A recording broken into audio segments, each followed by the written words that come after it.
Sejam bem-vindos à Rede Ambiente TV. Nesse programa, assistiremos entrevista concedida pelo Procurador da República do Ministério Público Federal em São João de Meriti, do Estado do Rio de Janeiro, o Dr. Procurador Renato de Freitas Souza Machado. O Procurador da República aponta questões que vêm ocorrendo no Estado do Rio de Janeiro e que só contribuem para a perpetuação e os danos socioambientais que vêm ocorrendo no Estado do Rio de Janeiro. Uma das principais questões por ele levantada é a falta de informação e a burocracia. Assista agora na Rede Ambiente TV. Bom, estamos aqui com o Procurador do Ministério Público de São João de Meriti, Ministério Público Federal, no Estado do Rio de Janeiro, Dr. Renato de Freitas Souza Machado. Procurador Renato,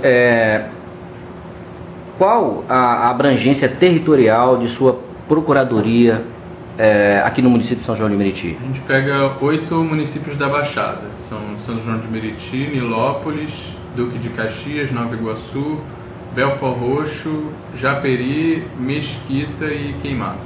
8 municípios no total? 8 municípios no total.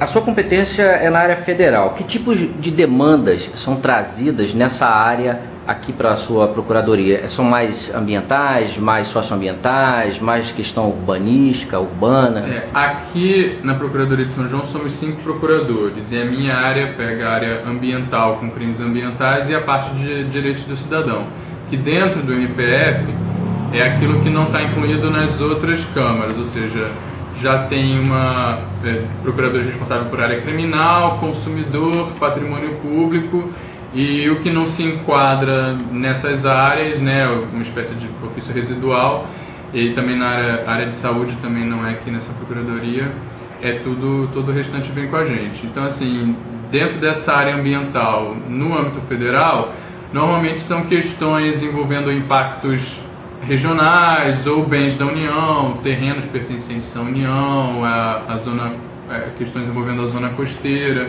questões envolvendo a reserva do Tinguá, que é a unidade de que é uma área federal que a gente tem aqui, a zona de amortecimento da reserva também. Então, basicamente são essas questões, e dentro da área de direitos do cidadão, muita questão envolvendo INSS, muita questão envolvendo ensino superior, também questões envolvendo programas federais relacionados ao ensino, como alimentação escolar, transporte escolar. Obras do governo federal também? Obras do governo federal também. Quando tem obras com recursos federais, a gente cuida tanto das questões, pode cuidar tanto das questões ambientais, quanto das questões de eventual superfaturamento, vício de licitação, tem uma procuradoria aqui que é especialista nessa área, e também questões de acessibilidade e tudo mais. As demandas trazidas têm sido solucionadas? Qual a porcentagem do que é trazido, do que é solucionado? Dos procedimentos daqui da Procuradoria do ofício que eu ocupo, com relação à área de direitos do cidadão, dos que foram arquivados ano passado, 36% a 40% acho que foi arquivado porque a questão foi resolvida pelo MPF.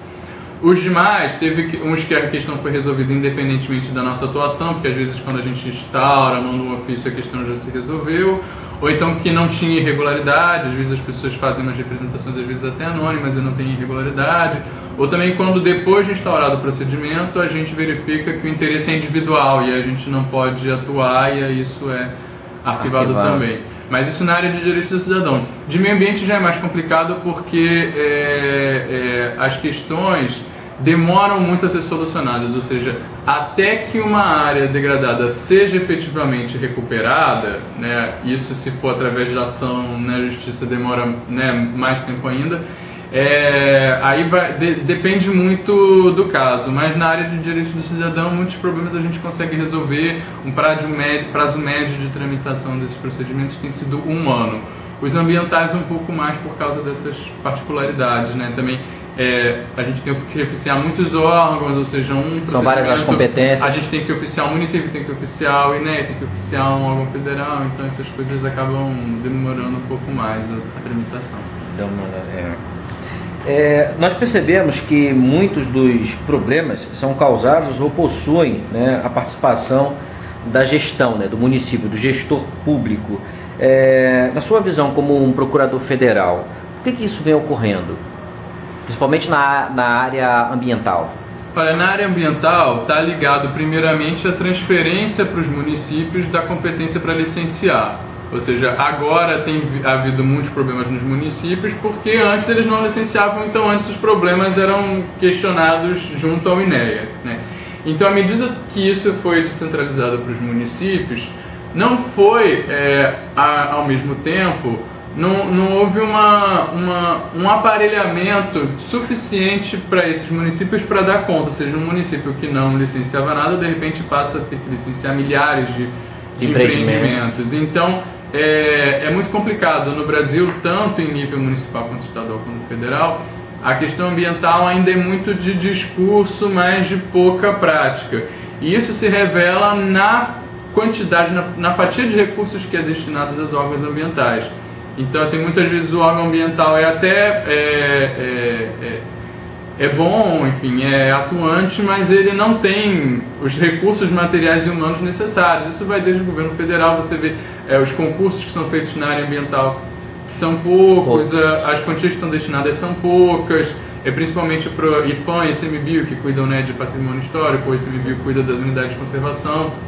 Então, assim, é difícil fiscalizar com pouco servidor, com pouco carro, com poucos recursos. E isso acontece também em maior e menor grau, dependendo da localidade, mas nos estados e também nos municípios. Ou seja, muitas vezes um município enorme tem que licenciar muitos empreendimentos e fiscalizar, e a equipe é pequena para dar conta de todas as demandas. Então, o que significa?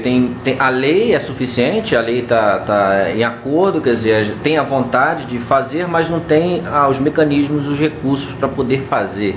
Isso, na maioria dos casos o poder central não confere à Secretaria de Meio Ambiente ou ao órgão, né, executor da política ambiental recursos suficientes para implementar todas essas funções. E isso, é claro, sempre aliado também por uma falta de educação ambiental da população como um todo, né? Porque muitas questões, né, que acabam tendo que ser fiscalizadas, né? Talvez se houvesse uma política maior de prevenção, das pessoas saberem, né, onde pode construir, não pode construir, que tem que pedir uma autorização para construir, que não pode comprar animal silvestre em feira, coisas assim básicas que acabam também gerando uma demanda desnecessária, muito grande também para os órgãos ambientais.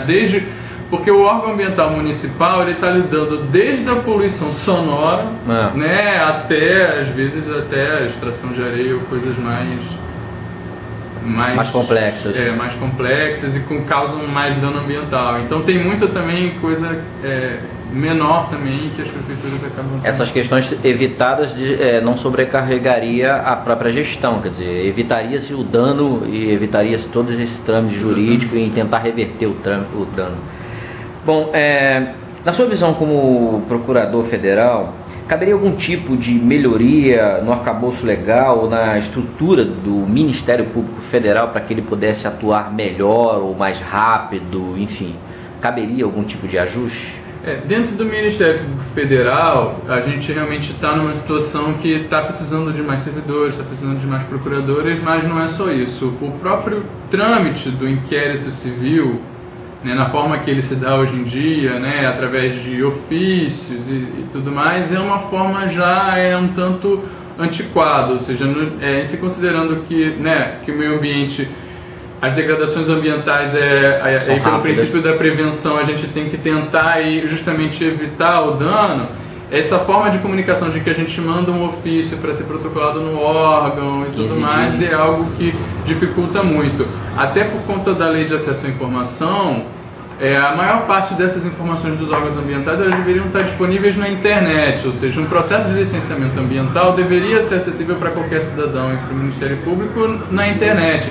Isso já foi implementado durante uma época, inclusive na época da FEMA. O Ministério Público ele tinha acesso direto às licenças ambientais e ao processo, a vários documentos do processo, e isso depois regrediu. Mas seria importante que tivesse uma normatização, né, de que cada vez mais esses processos administrativos que não têm nenhuma necessidade de sigilo, eles estivessem disponíveis a todo cidadão, até porque, sendo o meio ambiente de uso comum do povo, a tendência é que as pessoas com maior esclarecimento e com maior educação cada vez mais procurem informação E o próprio órgão, né, não vai ter condições de prestar informação a cada pessoa que vá, faça um pedido para ser analisado, para prestar informação. Na verdade, a informação ela tem que estar posta, clara e disponível para quem quiser ter acesso fácil e também não gerar essa sobrecarga de demanda do órgão ambiental para prestar essas informações.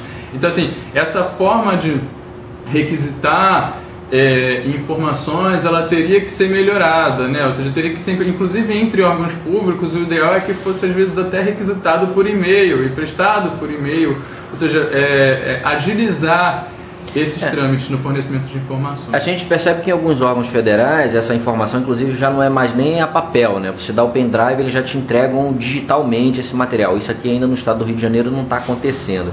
E quanto tempo leva desde o início de um processo até a aquisição dessa informação? Porque tem 15 dias, depois reitera. Qual é a média de tempo?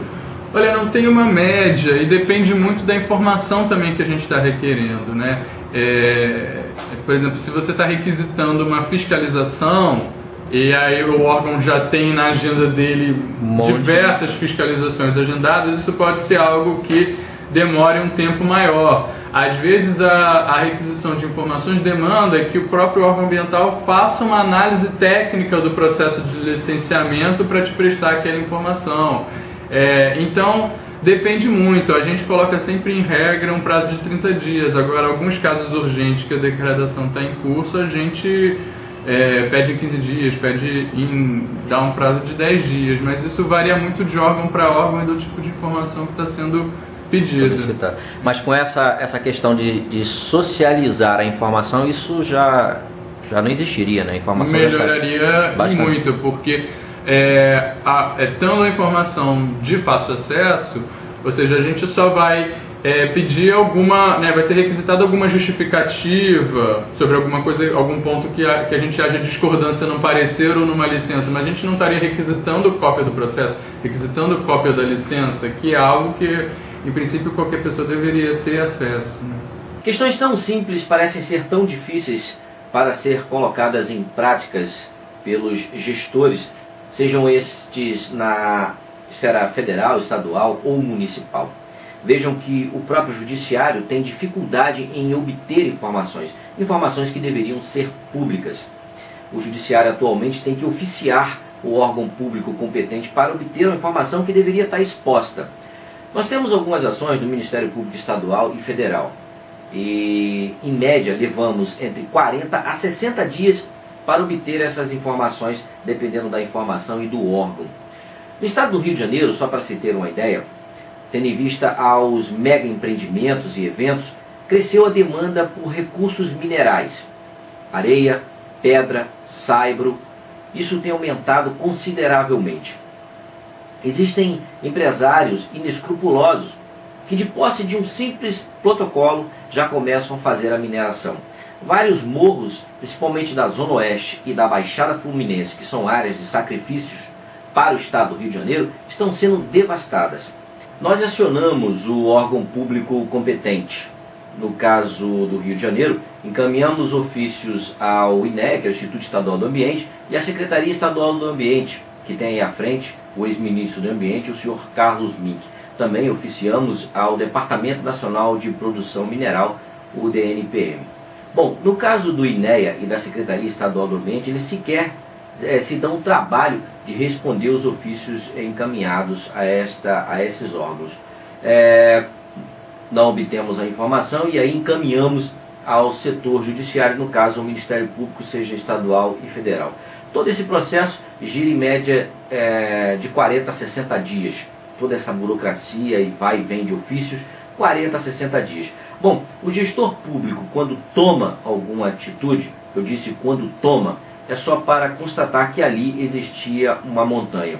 O processo minerário, na atualidade, é devastador. As retroescavadeiras e os caminhões provocam verdadeiros desastres ambientais em pouco tempo, muito rápido. E quando o gestor toma alguma atitude, é para constatar que ali não existe mais, é fato consumado, não existe mais uma montanha, ou que não tem ninguém e tem lá um dano, pois essas pessoas já foram embora. No estado do Rio de Janeiro, na atualidade, é interessante ser corrupto e marginal. É legal ser marginal, é legal ser corrupto no estado do Rio de Janeiro. A burocracia, a falta de informação só ajuda, só contribui para que empresários marginais, criminosos, atuem livremente no estado do Rio de Janeiro. Fica aí a dica para os gestores públicos tomarem providências o mais rápido possível. Os mega empreendimentos e os mega eventos estão aí. E se não for feito nada, o dano ambiental do estado do Rio de Janeiro será incalculável. E essa conta vai cair no bolso da sociedade. Saudações socioambientais e até a próxima.